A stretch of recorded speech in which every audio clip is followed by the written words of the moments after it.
Well, fine. Good morning, everyone. This is Patricia, and I'm traveling for history. And so today I'm in North Hero, Vermont, in South Cemetery.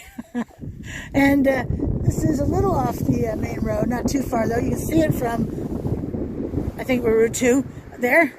So just going to do a walk of the cemetery. So I don't know anyone who's buried here. Let's discover together. I love veterans' graves in American Legion. This is American Legion right here. I especially love it on a windy day. You can see it moving. I love that. It's standing straight out because the wind is, it's kind of brisk. And then looking around the cemetery too, so far what I'm seeing is headstones repaired, headstones clean, readable, and I don't see any headstone that is down. I haven't seen one yet that is down. So whoever maintains South Cemetery here in North Hero, my hat is off to you. Because I know that it's expensive and not easy. So, appreciate it. Even this one that's flat is readable. Peter F.A. Gigger, 1870 to 1892. He died quite young, didn't he now? More Giggers over here. That's a name I've not seen before, is Gigger. So this is Brata, I think this one says, daughter of Gilbert and Genevieve Cameron, died May 23, 1916, 3 months. God, you've heard me say this multiple times, I'll say it again. Adult parents should not bury their children.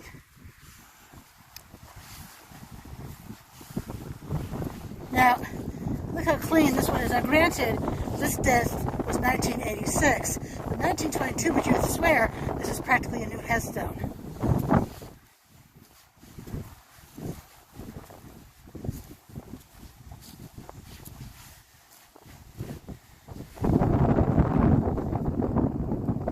Okay, so we have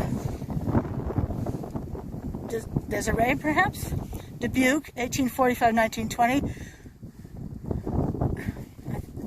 I'm guessing PRI. I've never seen that as a abbreviation for private, but Company F, 192nd Regiment, New York Volunteers, and I'm guessing this is a woman's name. Desire Dubuque. I don't know. No, because Lisa is the wife. Oh, good point. Well, his wife. So I guess this was a gentleman. So I guess PRI is short for private. I've just never seen that kind of abbreviation. And Louisa Paquette, his wife, 1847-1923.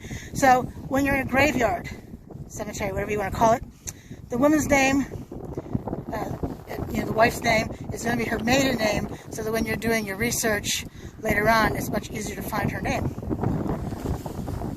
It's good to show the family's lineage.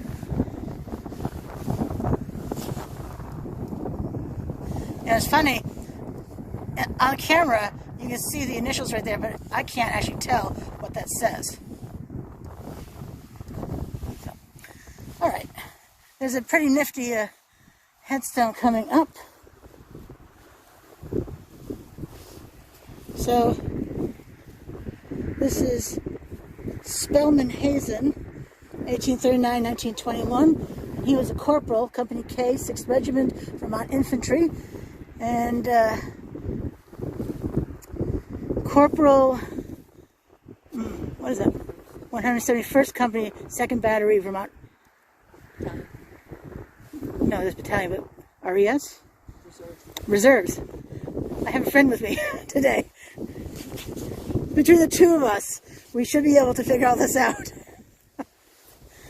And then his wife, Phila, who died in 1920, she was 78.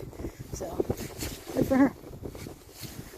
You can see my photos of these folks, or their headstones anyway, on both Instagram and Facebook. Traveling for History, 1L and Traveling. Now I do see a couple of headstones up here that are in danger of falling over, but I am confident that these folks here will take care of them.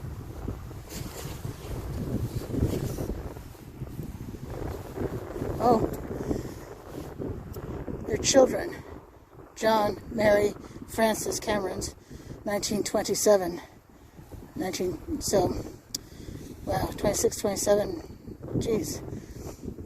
That's a lot of kids to have die. Wow. And let's see, does it say something on the outside of this? It does. Leslie M. Cameron, 1917-1937. There we go. Now you can read the dates too. And the name. Oh, and another one is backwards to the others. Gilbert H., his wife Genevieve V., 1893, 1971, and 1895, 1951, respectively.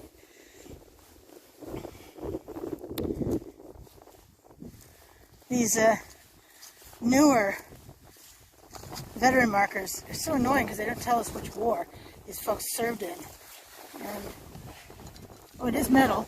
New ones are plastic. You can see this one has been repaired. Now, the Vermont Old Cemetery Association, VOCA, offers workshops in warmer weather. I think the last one was early October. So you could learn how to fix headstones if you were so interested. No idea what they charge for that, if anything, but you can check their website. Joseph D. Martin, Company K, 11th Regiment, Vermont Volunteers, died November 15, 1895, aged 47 years and 10 months. And this one has this lovely decoration at the top. And then his wife, Julia Latino, died November 15, 1898. She was 48 years old. And just been walking here. And certainly feel free to pause the video if you'd like to read any of these headstones. Coming up to an interesting one very shortly. Then we have Bessie Paquette, wife of Oliver Bushy, 1890 to 19-something. Will it be easier if I look through this viewfinder? 47? That might be 47. Could be 1907. Really can't read that third number. And then I can never read the inscription on the bottom either, but maybe you can. But this one, wow, this lovely inset here. Joseph Paquette, June 24, 1843 to December 6, 1911. His wife, Millie Paquette, 1845-1916. Trust in God to rest in peace. I love the way this looks, and I don't think this will transfer on camera, but it has a bit of both a shadowy look. Now I know this is inscribed. That's inscribed in the stone, but it looks like raised letters because of the shadowing. But at least it looks that way to me. And it looks like certainly a marble base. Just really intriguing. Alright, let's continue on. Definitely some older ones. They seem like very basic when you look at the design, and yet nowadays it's pretty fancy.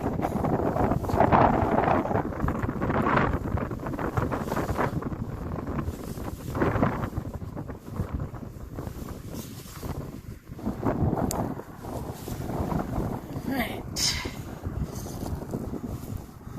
A lot of debukes here.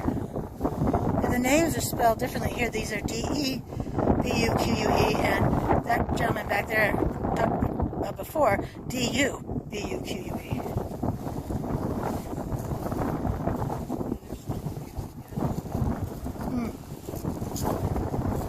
A friend is with me today, and she said there's still debukes on the island, so I don't doubt it.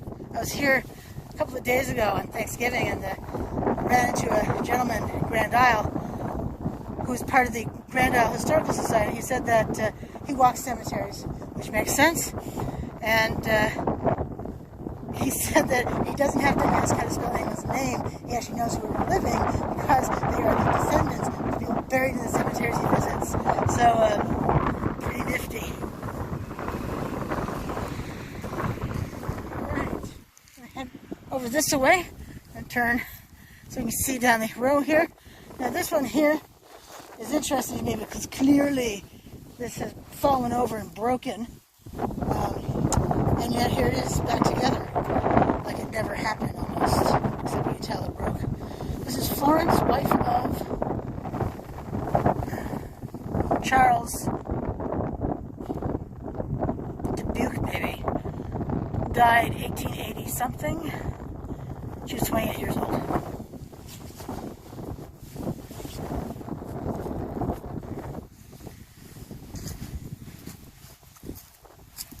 It's an interesting mix of these older headstones, and some that are broken, of course, and these fancier ones. So this is Reuben Paquette, died June 12, 1919 at 79 years, and his wife Azelia Chagnon, or Chagnon, perhaps, died May 5, 1916, aged 72 years. Now, I would pronounce that Chagnon because I went to school with people with that last name in Burlington, Vermont, of course.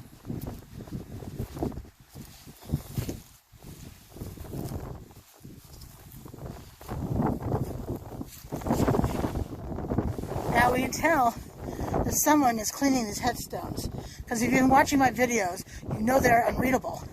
And this person died in 1904, granted, and they were young. What was that? 14, 15?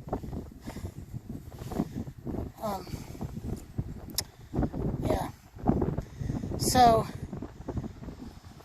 1904. Someone has cleaned this. Someone has cleaned all of these.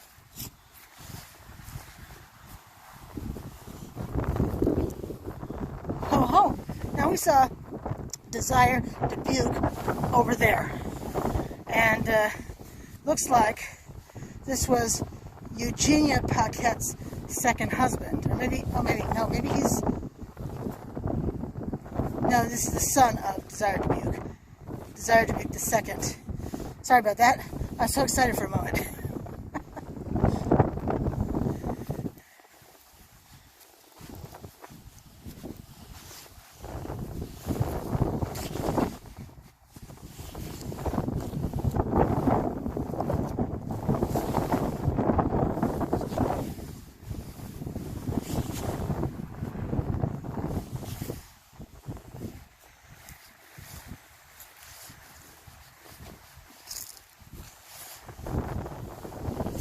I'm guessing that Laura, who's buried right here beside these two people, is perhaps a baby who died. It doesn't have dates or a last name, but that's my best guess.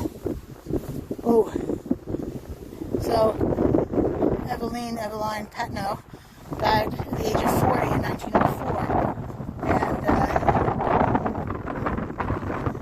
And looks like, it says it says goodbye sister. I'm guessing that Daniel Patno, who died in 1905, is her brother. And another one who died in 1904, age 27, goodbye sister, Clara Patno.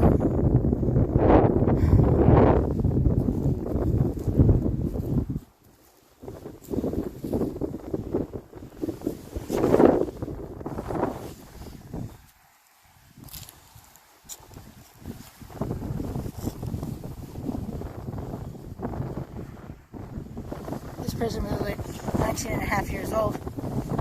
Oh, so young.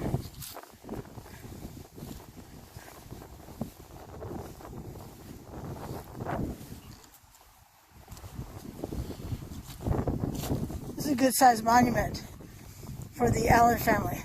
Sarah Ann Allen and Reuben C. Allen, both born in 1814, and she died in 1846, and he died in 1898. She would still be, even at 32, she would have been childbearing years. So I wonder if she died in childbirth.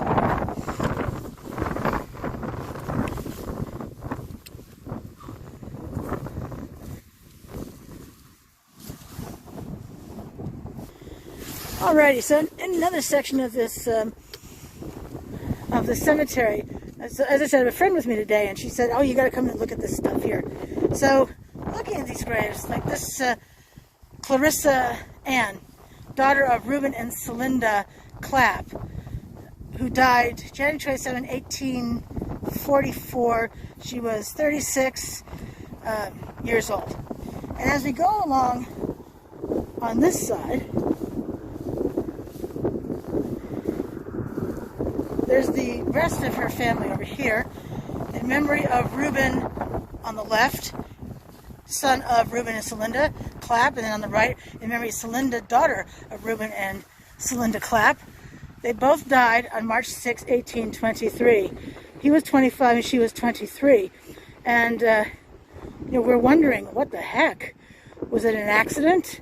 Were they working? Did they die from the flu? No idea. I mean, I don't know right now. I'm not sure if I'll be able to find any information by the time this video goes up on my channel. Then we have in memory of Mary, daughter of Reuben and Celinda Clapp, who died in 1820. She was 37. In memory of Celinda, consort of Reuben Clapp, Esquire, who died November 19th, 1815. She was 52 years old.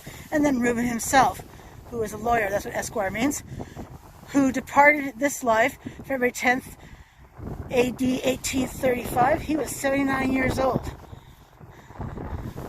4 months and 23 days. And then the inscription down here, death is a debt to nature due, which I have paid, and so must you. Note also that these four have the same design on them, or at least very similar designs on them, and Clarissa Ann's headstone was certainly different. And this down here says American Legion, by the way. Very interesting. You would never know we had a lengthy discussion about that either, but really interesting. Now I'm going to be heading over to that tall one over there because I'm fascinated. We have some other places to visit today, and I'm going to pause it and be right back. I will say I noticed this one right here, and I love these itty bitty ones, but unfortunately this was Homer A., son of J. and L.A. Harrington, who died March 10, 1879, 4 years, 11 months, 7 days. So, as you have likely guessed from my cemetery videos, I hate to see children's graves. I just do. And this, I don't know if you can see that, it's maybe a little blurry. Looks like there's a metal piece in here. So I don't know how, I'm not sure how this was constructed. So, anyway, pretty nifty. Let's head over. Got another couple of children's headstones. Elizabeth W., who died February 10, 1874. She was 3 months and 10 days. And Hollis H. died August 22, 1880. He was 5 months and 12 days. They were children of S.E. and C.E. Hubbard. It is so sad. I really like this. This monument here is the tallest in this cemetery. I'll show you that in just a moment. I don't see any names. I don't think there are any names on this side. Oh, wait. I'm wrong about that. Looks like the wind, though, has really made it impossible to read. The last name may be, well, I'm never sure.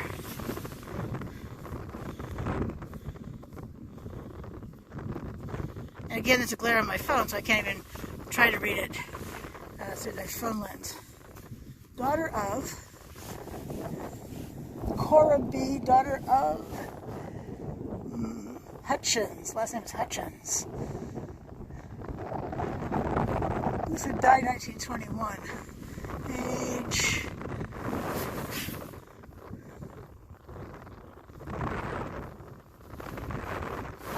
Looks like age 35.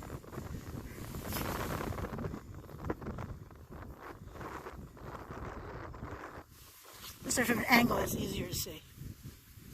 Oh, here we go. This is readable. Mariette A., wife of R.C. Blanchard.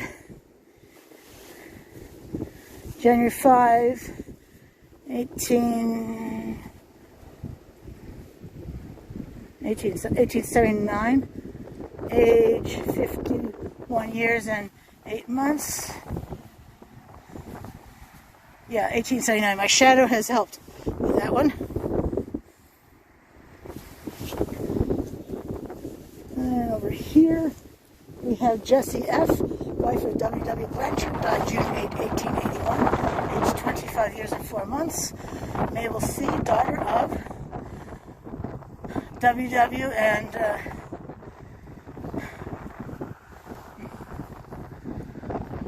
something Blanchard, died April 29, 1881. Oh, died age 1 year, 11 months. It's hard. It's really hard. And then here, Royal C. Blanchard, died July 22, 1897. I don't know what that says. Maybe on the angle, does that help at all? Again, I can't see it through the viewfinder, so I don't know. Maybe I come close. Well, I can't read. I'm sorry, I can't read it at all. Oh, what does that say? Something, maybe July 22, 1897. You need to help me out with this one, people.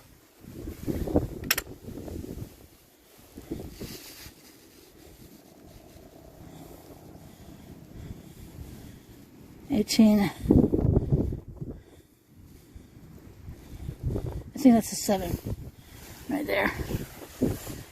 See, these cracks are actually much deeper than this suggests. And with my naked eye, I can't tell.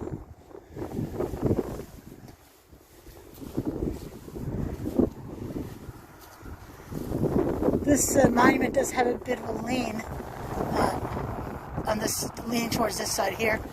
And I would not want to be responsible for trying to put this thing back up, but I'm confident that they would, given how great this cemetery looks. I mean, I give these folks an A+, for making that happen, because it's not easy, it's not cheap, and I can appreciate the amount of work that they put into it. I noticed these graves over here, this beautiful marble. Let's see who these folks were. Looks like Harrican is the name. Giles H. Harrican. Died February 15, 1891, age 56 years. Helen M. Hazen, his wife, died April 12, 1901. She was 56. Has an urn at the top there.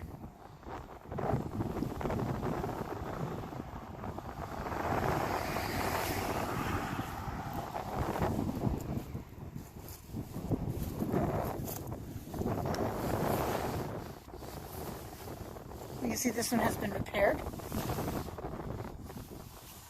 And then down here, this is Helen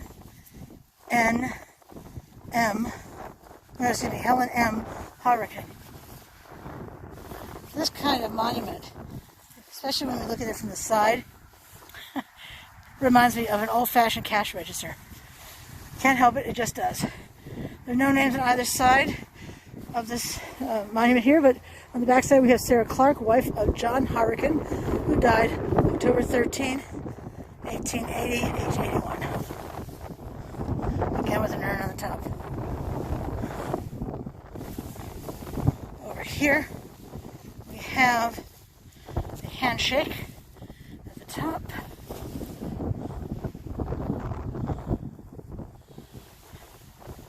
And this is another Harrican. I cannot read that. Born April 5, 1836, died July 20, 1876. Can we see? Is it closer? No. I still can't make it out. Alrighty, well, this is Patricia and I'm traveling for history. Here from the South Cemetery in North Hero.